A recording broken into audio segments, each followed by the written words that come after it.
On today's episode of What's Going On with Shipping, John Stossel wants to talk about U.S. ports. We better call SAL. I'm the aforementioned Sal Mercogliano. Welcome to today's video. So we're coming into the holiday season. So what better thing to do than a reaction video? We haven't done one in a long time. And we thought this video by John Stossel, veteran reporter. I watched John Stossel when I was a kid. I don't know how this guy does not get older, by the way. I mean, it's freaky. I mean, he looks exactly like he did back when I used to watch him. John Stossel is discussing the issue regarding U.S. ports. Now, this is not our first time doing a John Stossel video. We discussed a previous John Stossel video where he was talking about the Jones Act. I can't quite remember whether or not John Stossel was pro or for the Jones Act based on that video. I think he was against it. I'm pretty sure he was against it. But this discussion about the ILA and the labor strike is an important one because we're facing another deadline. January 15th is right around the corner. Here's the latest story from Mike Schuller over at G-Captain. The International Longshoremen's Association, the ILA, and the U.S. Maritime Alliance, the USMX, are locked in a heated dispute over port automation with a looming January 15th, 2025 deadline that could cripple some of the nation's busiest shipping arteries. Remember, back in October, there was a 3-day strike which ended in a temporary agreement, including a wage increase and a contract extension. But now the issue is that the ILA may walk out, and they have walked out of negotiations. And what does this mean going forward? So John Stossel examines the situation of labor in U.S. East and Gulf Coast ports. If you're new to the channel, hey, take a moment, subscribe to the channel, and hit the bell so be alerted about new videos as they come out. The new machines used by some American ports are remarkable. Containers are lowered onto trailers, and within seconds, those trucks drive off. They know where to turn, where to drive, and there are no humans in sight. No humans is why some union longshoremen are mad. Thousands of union dock workers across the country are striking for the first time in nearly 50 years. Our main focus right now is automation. Automation. We can't have automation. They are demanding a total ban on automated cranes, gates, and container moving trucks. So the raise was a really important part. I mean, there was two reasons they went on strike. One was money. The other is this issue of automation. They resolved the first one with a 62% pay raise over 6 years. Now, understand, this is a master contract. These are renewed every 6 years.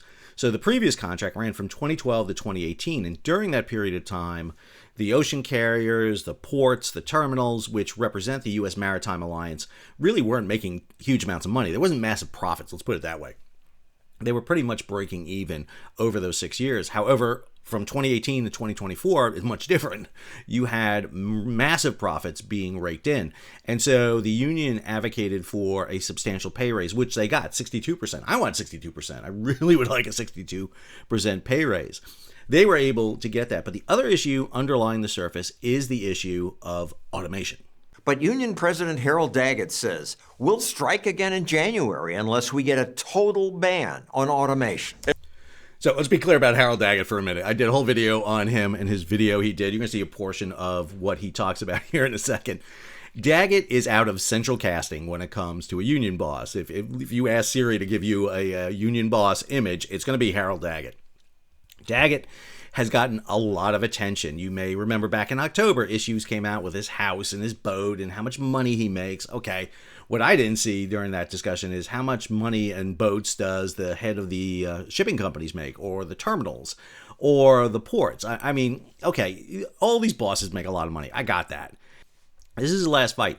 He wants to make sure that his union members are protected, because what we're seeing is the diminishing of union jobs throughout the United States. And it's clear about something about Daggett is he grabbed national attention. When he shut down the ports in October, that propelled the ILA into everyone's forefront. I did an interview with the Christian Science Monitor. And the Christian Science Monitor asked me, why do you think Harold Daggett did the strike? I was like, so the Christian Science Monitor would write about ports and Harold Daggett and the union. That's why he did it. And it worked. It was extremely effective. If I don't get that, I'm not coming back to the table. He's clear about how closing his ports will hurt American workers. Guys who sell cars can't sell cars because the cars ain't coming in off the ships. They get laid off. Construction workers get laid off because the materials aren't coming in. The steel's not coming in. The lumber's not coming in. they lose their job. So Daggett was, I would argue, pretty smart in his communication strategy. Now, his communication methods are a problem. I mean, they're literally using Facebook and faxes. But what he is conveying, the communication strategy, is extremely good. He knew that striking on October 1st, and be clear, everybody knew this was happening. Everybody knew, everyone who had a brain about them and had an insight in shipping knew this was going to happen. I mean, the union guys have been talking about this since June. Daggett told his members to be prepared for a strike in October. He knew that 5 weeks before a presidential election, if you want to get attention, you do this. He also knew that shutting down the East and Gulf Coast ports is going to get the shipping lines' attention, because for every week he shuts down those ports, you clog up and jam up 10% of the world's container ships. This was well conceived and a well thought out strategy. He knows he had the leverage, and he executed that. When he talks about the impact that the ports have on the other industries around the United States, this is why he did it. He doesn't care because his only priority is how do I enhance my special interest group. Economist Leah Poligashvili. They're saying, we don't care if these other jobs are destroyed as long as we get what we want. Okay, that is the very definition of why you have a union. Can it be clear? I'm not sure exactly why Lily doesn't think that's the purpose of the union. That's exactly what it is. I mean, she's a PhD economist. Does she not know that? I mean, there are times with PhDs, I swear. I just don't think they have the common sense to really do. Okay, so I have one. It's not the point. It's like, I know shipping. I sailed for ships for a long time. I know about shipping, but sometimes I forget I have that at the end of my name. Piled high and deeper. Yeah, but when you make the argument that, listen, they're out after their own interests, that's why you have unions. It's an advocacy group. By the way, what are the shipping companies out after? They're out after their profit. What are the terminal operators after? Everyone's out after their own thing. This should not be a surprise to anyone.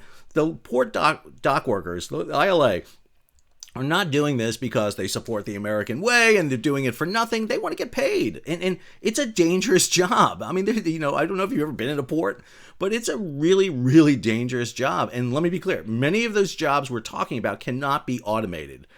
There are many jobs like climbing on the container stacks and lashing them. You're not doing that with automation. There is going to be someone who's physically going to get up on top of container stacks in 100-degree temperature down in the Gulf Coast, or in freezing cold temperature up in Boston, and have to do this. And that's where a lot of these workers get hurt, by the way. And so this is an issue that we need to be a little bit more aware of. It doesn't quite come up in the video. We don't care if these other jobs are destroyed as long as we get what we want. But there's a cluelessness to his demands, because banning automation will also hurt his members. I agree with part of this. There's going to be an issue here about workers and having to advance. I am not against automation. Let's be clear. You have to do automation. Automation has been a facet. But the ILA has suffered a lot because of a lot of these changes. You know, the introduction of containerization and a whole batch of other issues that have been happening in the industry have seen the size of the longshoremen's unions decrease substantially over time. The problem is it's a graying industry, so there's a lot of older members in it, and he is concerned, Daggett, about the welfare of his members, especially his retired members. Needs to make sure that they are taken care of and that he can phase out his workers. That is the key, is to phase out and decrease the size of the ILA as automation comes on. What he doesn't want to do is open the floodgates to automation and then just lose jobs, and he can't support his workers that he has made agreements to over the years. This is what a union does. It provides you that gateway at the end so that you can retire, kind of the dream of all Americans. They'll save some jobs today, but they'll destroy a lot more jobs in the future. Because Daggett's union only controls East and Gulf Coast ports, and shippers now have choices. I just don't think they understand shipping the way it works. And this is a problem with a lot of news reports. And it's not just John Stossel. I'm not picking on John Stossel here at all. There is a lot of groups that look at shipping and make reports like this and don't quite understand the full context of what's happening. So, for example, right here, this chart shows you the shift from the West Coast to the East Coast in containers. This is from John McCowan. John does a monthly report on containerization, and this chart goes back to 2017 all the way up until right now, October of 2024 is the last numbers we have. And this shows you the percentage, West Coast as a percent of total inbound volume. So go back to 2017, and 56% of all containers into the United States come into the West Coast, to the big mega terminal at Los Angeles and Long Beach. About 40% of all containers that come into the United States go into those two ports of LA and Long Beach, and there's multiple terminals in each of them. But in 2017, the year before that, we had the opening of the new lane of the Panama Canal, and what we saw was a drop from 56% all the way down, getting below 50% here in 2022. And now what we're starting to see is a bit of an uptick. We're seeing a swing back. And a lot of that has to do with what's going on with the ILA. Part of it also has to do with what's going on in the Red Sea because of the Houthi. And what we're getting to is, I would argue, is we're going to get to a point of balance, about 50% between the East Coast and the West Coast. I think that's going to be the balance, with 40% just alone going into LA and Long Beach. And the two coasts are much different. If you look at the West Coast versus the East Gulf Coast ports, the West Coast is dominated by the mega port of LA and Long Beach. The East and Gulf Coast have a series of smaller ports, 3 big ones: New York, New Jersey, Savannah, and Houston, but then a myriad of smaller ones that are thrown in there. You've got Boston, you have Philadelphia, you have Virginia, you've got Charleston, you've got Jacksonville, you've got Miami, you have New Orleans. You have a whole batch of different ports, and that's going to be a key thing when we talk about automation. They'll just send the stuff to automated ports. Yeah, that's right. Over the long run, we're actually going to see less business and less activity in the Stone Age ports. You call them Stone Age ports? Well, they want to ban, for example, opening and closing of port doors. They want to have guys pulling the... Yes, they want to have guys opening and closing the doors, by themselves. Okay, Stone Age ports, I understand that's a great catch line. It sounds great. It sounds fantastic. And there are issues about opening, not port doors, but gates. We call them gates in shipping. So dealing the issue with gates. However, U.S. ports, if you look at the amount of cargo they move, LA, Los Angeles, Long Beach, New York, New Jersey are in the top 25 ports moving cargo around the world. Understand, U.S. ports are also a little bit different than a lot of ports you're going to hear about here, and we're going to talk about that. It's so absurd. I want to yell at him. You're killing your own business. And even though he rightly complains about safety. The jobs on the waterfront are very dangerous. We've had 17 people killed in the last 3 years. But that's an argument for automation. 100% agree with John Stossel on this, and this is where Daggett comes up short. There are methods and there are some issues that can be done to get workers out of the way and make it much, much safer for them. But again, I go back to my other issue. You can't automate everything in a port. There have to be people on the piers and docks doing certain things. You can have all the automated carts running around all day. However, you still do need people there, and it is a dangerous, dangerous job, and it's one of the reasons they get paid as well as they do. Plus, it's a miserable job. You're outside in the elements all the time, whether it's hot, cold, you name it, the weather, it goes all the time. Just had a kid killed in Houston. Why does he go on like that? He's arguing against himself. I see why he wouldn't agree to an interview. Automation, by having machines do dangerous jobs, will make his ports safer. If you care about the safety of these workers, you should enhance their jobs and make them safer and better. And the only way you can do that is with technological advancements and automation. So if you look down here, what you're seeing is these are container stacks. These are the stacks that come off of ships and come into the terminal to be basically cycled. And you have these long lines of containers with these container stackers that basically move around. And one of the big issues is to automate this, because this can go on 24/7. You can be shuffling containers, moving empties, preparing containers to go on and off ships all the time. This is one of those areas where you can actually see efficiency in ports. But not all ports are laid out for this. Understand, there's a lot of issues about the physical layout of ports that allows you to do this. But if you can run this 24/7, if these container handlers are moving up and down the stacks, reshuffling containers, preparing containers to be loaded on the next ship, to be offloaded, to be picked up the next day or loaded on a truck or a train, then you can really get a lot of efficiency out of the port. And this is something that the ports want to see. Understand, we're not going to build new ports in the United States. It's too hard. It's too difficult to build a new port. So we have to make the existing ports more efficient, which means you have to increase the throughput, meaning you got to get more containers out of the port than in. However, one of the reasons U.S. ports are inefficient is we purposely make them inefficient. America has some of the least efficient ports in the world. Not a single American port ranks in the top 50 worldwide. Okay, so this is using the CPPI. This is the Container Port Performance Index. I do have a question about why they reference the 2020 version when the 2023 version is out. And exactly right, there is not a U.S. port in the top 50. However, when you look at that report, the report uses a very sophisticated method of determining port performance. And I'll have a link to it in the show notes. You can take a specific look at it. So here's the list of the ports. It goes all the way down into the 400s. And you don't see the first U.S. port on here till number 53 with Charleston. Then you have Philadelphia at 56. Port Everglades down here at 65. Boston at 75. Wilmington, North Carolina at 81. Keep going down here. And the big one you hit is New York, New Jersey comes in at 92. There are some inconsistencies in this report. Here's the list for North American ports, and the first port they have on here is Philadelphia at number 50 when it's 53 in the big list. I don't understand CPPI sometimes. They really don't have consistent data across the board.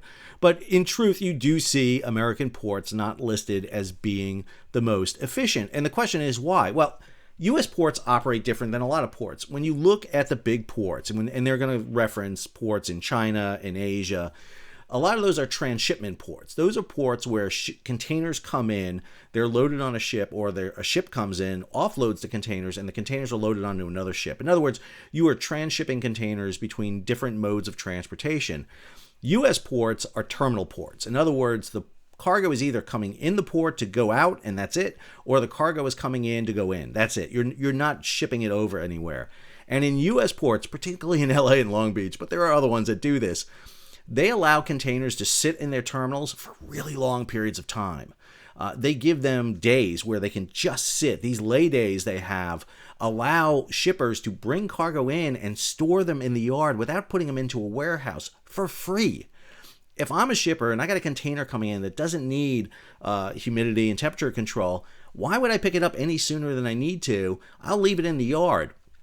I'll sit there for 5, 6, 8, 9 days sometimes in a terminal, and that reduces your port efficiency. One of the problems we saw in 2020 and 2021 was we saw containers piling up in the terminals and we couldn't clear them out because there was no warehouse space for them. The other issue you'll hear is 24/7. Listen, we should be operating 24/7. These efficient ports around the world, in China, in Asia, in Middle East, they operate 24/7. Well, yeah, but we tried 24/7 during the supply chain crisis. And what we found out is a truck driver who comes and gets a container and gets it in the middle of the night and shows up at a warehouse, the warehouse isn't open. And then he's sitting there, or she's sitting there with a container on the back of their truck, and they're not moving. And they're losing money, and they're losing sleep, and they're losing efficiency. And 24/7 only works if your entire supply chain system is geared for it. Ours is not. So there's no reason to work 24/7, and that reduces the efficiency in U.S. ports. U.S. ports are, generally speaking, much less efficient. There's several explanations to it. Number one is lack of automation. Other countries have used automated cranes for years. They're 80% faster than human-operated cranes used at some American port. Again, what cranes are we talking about? If you're talking about the big ship-to-shore cranes, those are the big kind of like Star Wars walkers, what they look like, that get the containers off the ship onto the dock. It doesn't matter if it's automated or human. As a matter of fact, I think humans are actually faster in many studies, that as long as you're moving containers, on and off the ship between 30 and 60 seconds, you're being as efficient as everybody else. The 80% they're talking about are those container handler cranes that are moving the stacks that can be done 24/7 without anybody there, with no lights. That is the efficiency that where you can see that happen. We do have issues about the movement of containers on and off the ship, from landing them on the local carts that move them around. You see automated in certain ports, but also understand a lot of those ports you see that in are brand new ports. They're ports that have been brought into service just recently. And when you look at automation around the world, there is not a lot. I mean, again, when we look at global container terminals around the world, less than 10%, it's actually a little bit over 8% of the total number of terminals around the world are fully automated. That's it. You have semi-automated out there, and then we're only planning automation here, and this source lists 3 as being planned as of right now. So automation is not as, everywhere as they will have you think about it. And there's a good reason for that. It's friggin' expensive. It is expensive to automate everything in a port. In the United States, where do you see automation? The only fully automated ports you see are over in the LA Long Beach terminal. You see them over here, the Long Beach Container Terminal, the Tray Pack Terminal, and then the most recent one is the APM. This is the Maersk Terminal that has it. You have some semi-automation on the East Coast in the Hampton Roads area and over in the New York area, and then there's some issues with gates where you're using data collection on gates. But the reason that you're automating on the West Coast is very important. Number one, the ILWU, which renegotiated their contract last year, 2023, included a provision for automation. And what we saw happen was the APM terminal lost 500 to 800 jobs when that port automated. The other reason why you're not seeing automation being pushed by the shipping lines as much is, again, it's really expensive. And if you're going to automate a port, what port do you want to automate? The port you want to automate is the one you get the most bang for the buck, and that is LA and Long Beach. It's the West Coast. You're bringing 40% of your containers through LA and Long Beach. You want that port automated because you are bringing in so many containers from Asia. If you can make LA and Long Beach more efficient, more effective, that gets you more buck. If you start automating the East and Gulf Coast ports, you need to automate not one port, but 14 of them. And not just 14 of them, maybe just the top 3, Houston, Savannah, and New York, New Jersey. But you have multiple operators there. There's a concern among the ocean carriers, and it's really important that we talk about this, that they don't want to start an automation war on the U.S. East Coast, where they're trying to sit there and say, listen, we're more efficient in our yard, come here, and then you're going to start dumping money in. The other reason they don't like to automate is when the seasons slow down, when there is a slowdown, when there's a recession, when you go through the typical peak and trough of a year, they like to be able to not pay longshoremen. They don't pay them. When you're not working cargo, you're not getting paid. So you can get away with not paying them. And so they would much rather do that with longshoremen. Automation, you have to pay up front for the automation. You have to maintain the automation.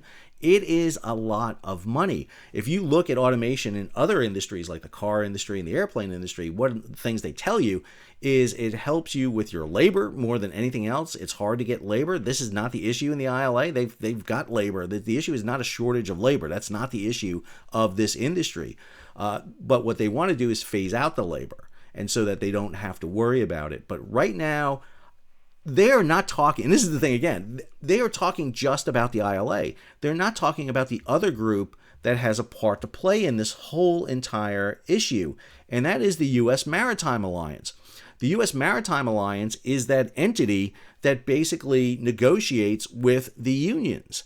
And when you look at the makeup of the U.S. Maritime Alliance, this is the makeup. This is the board of directors of the U.S. Maritime Alliance. You'll see at the very bottom there are 3 port association directors. So those are kind of the ports in the area. You have 3 direct employers. These are the people who employ the longshoremen. And that's 6 all told. And then 7 of them represent the ocean shipping carriers. These are the major shipping lines. And as you see right here, as you go down the list, Evergreen, that's Taiwan. ONE, that is Japan. Hapag-Lloyd, that is Germany. Maersk, that is Danish. CMA CGM, that is French. Going on here, Costco, that is China. Communist China, by the way. Communist China is negotiating a labor union negotiation. You have to love it. You got to love the modern world. You really do. And then we have Mediterranean Shipping Company. That is the Swiss. Those are the people that are negotiating the labor issue. I understand focusing on ILA and calling them Stone Age, But you really need, if you're doing a good kind of objective video, talk about who's on the other side of that negotiation table and whether or not they really want the automation. Because again, he talked about that the ILA, President Daggett, refused to interview. What about the U.S. Maritime Alliance? Did you ask them?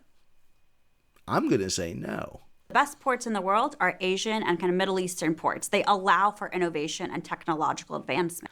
They also have some of the worst labor laws in the world. And they're also brand new ports. Again, these are massive new transshipments. If you look at what's Shanghai or any of the major Chinese ports, or even the ones in Asia, and even some in Europe, Rotterdam, for example, which has better labor laws, I agree that. But it also is a fairly newer port that's developed in Rotterdam for the transshipment point. It is much more easy to, when you build a brand new port, to include a lot of these efficiencies and methods into them. It is difficult in a U.S. port, for example, to get cell phone service, let alone to have the concept that you're going to have automated ports running around with bomb carts and these container carts running around with no problems. I should also mention, too, something they don't ever talk about in this video at all, is the concern about a cyber attack on these ports that would break down the entire port system, because we have had numerous cyber attacks against the shipping industry and against ports. Port of Houston in 2021, Maersk had a major cyber attack in 2017, and during the past few years, we've had cyber attacks on nearly every aspect of the shipping industry. You look at videos of Chinese ports, they're actually sitting behind a computer screen and directing the port activity through the computer screen. And that you might say that's a better job. I bet there are fewer of them. Some port jobs will definitely be lost, but that's not a bad thing. It's not a bad thing if you're not losing the job. I mean, I guarantee, listen, I can come up with an AI that can replace economists over at the Mercatus Center. I don't think she would enjoy that at all. You are going to lose jobs. And this is the thing that Daggett and the union are fighting for. They want to protect jobs. I don't understand why this is really a stretch to understand this at all. Also, that behind the computer screen issue, the other thing the union is very concerned about is that behind the computer screen may not be in the United States. It may be in India. It may be in China. It may be somewhere else other than the United States, because you don't have to be in the port and in the terminal to control that. And if you look at those operators, fairly young kids that are basically operating them, you're not transitioning a container crane operator, a lasher, into that job field. Again, they love to talk about the idea that you get better jobs after you get laid off. ILA is a well-paying job. One of the criticisms of the ILA is they get paid too much. And yet here they want to change them out and do it. And understand, you got to invest in a whole batch new workforce because you got to maintain all this new automation. So it is extremely expensive, as I keep coming back to. You look at it historically, we had hundreds of thousands of blacksmiths and candle makers and watchmakers. Those jobs and many others were destroyed by new technology. But unemployment didn't surge. New jobs emerged that people then hadn't imagined. Pilots, programmers, mechanics, electricians, medical technicians. That's capitalism's creative destruction. It constantly creates new jobs, and that makes most everyone richer. Support the coalition of obsolete industries? Under the union's logic, we should have banned things like flush toilets. I used to have to clean people's toilets, empty them from the alleyway behind the house, and now flushing toilets and plumbing has taken away my job. Okay, well, we got to the point in this video where they compared ILA longshoremen to shit can cleaners. I mean, I don't know what to say about that. I really don't. Yes, there is the process whereby jobs are made obsolete. Bank tellers go away for ATMs. You have toll collectors go away with Easy Pass. However, longshoremen and the movement of cargo isn't entirely without people. I know we love to look at the ports that are automated and sit there and say, wow, there's no people here. There are people there. You just have to look for them and understand what they're doing in the port. It's not like there's nobody there. And the other problem you have is that, again, does the U.S. Maritime Alliance and these container companies really want to automate all these ports in the United States? Is this something they want to do? When, again, 92% of the ports around the world are not automated. So it's really easy to make this argument. It's extremely, and I think they go down in the gutter here to make this analogy. Electricity has taken over my profession. If we don't stop progress, how will anyone ever have jobs? That's what the media sound like when they cover automation. Close to 50% of the workforce being completely eliminated, as in no more jobs for them. You get this media bias where you focus on the one worker who lost their job. After I lost my job, everything went downhill from there. Because the media can see the lost jobs. That's right. The media are bad at paying attention to all the new jobs that replace them. That reporter doesn't follow up with the worker 2 years later, but research does. And research shows that that worker then gets a new job. And on average, better job. They do better jobs and higher wages. Show me the data where leaving an ILA longshoreman job gets you a better job. 500 laborers just got laid off from the APM terminal over in LA. What are those workers doing? That's more better. What's a better job for them in terms of money and benefits than what they were getting? Go back and look at the introduction of containerization and how that sent the ILA and the ILWU from having 6-figure number of workers down to 5-figure number of workers. And what are those workers doing? Again, let me be clear. Economists love to do this. They're making the issue that, well, reporters love to talk about the human element. Economists love to talk about the numbers without dealing with the human element, which is a key issue here.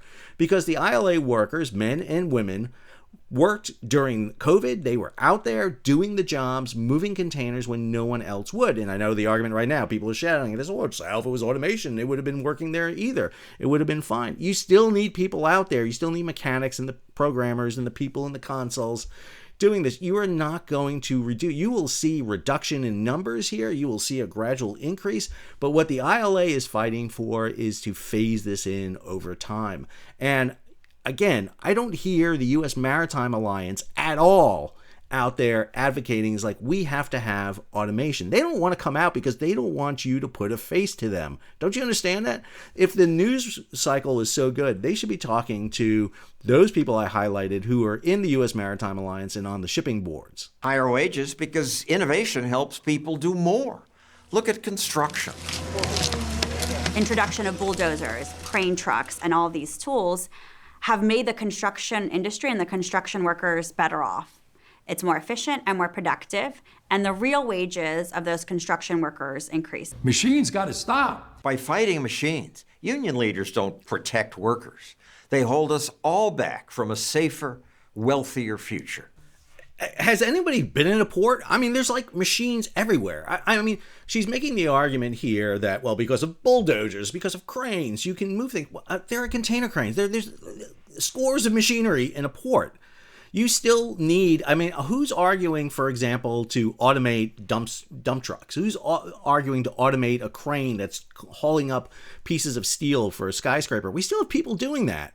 And that's because lots of times you need human reaction to be able to deal with issues.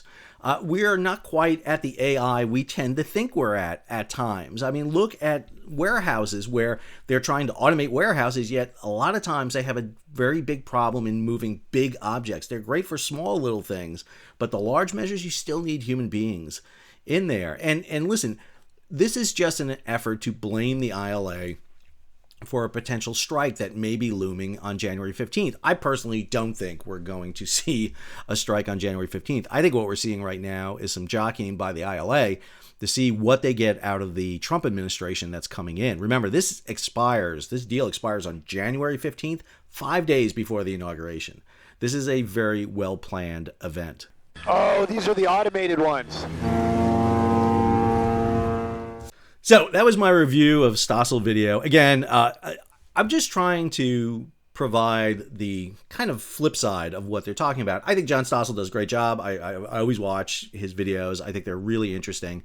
But again, when you look at a topic and you just look at it from one side, the economic side, for example, that you got here, you don't quite get the full perspective, especially in understanding ports. If you want a good understanding of ports, My friend John Paul Rodrigue, who's one of the co-authors for Port Economics Management and Policy, publishes a book, but it's also available online. Those graphics I had of automation came from this chapter of his book, chapter 6.6, Container Terminal Automation.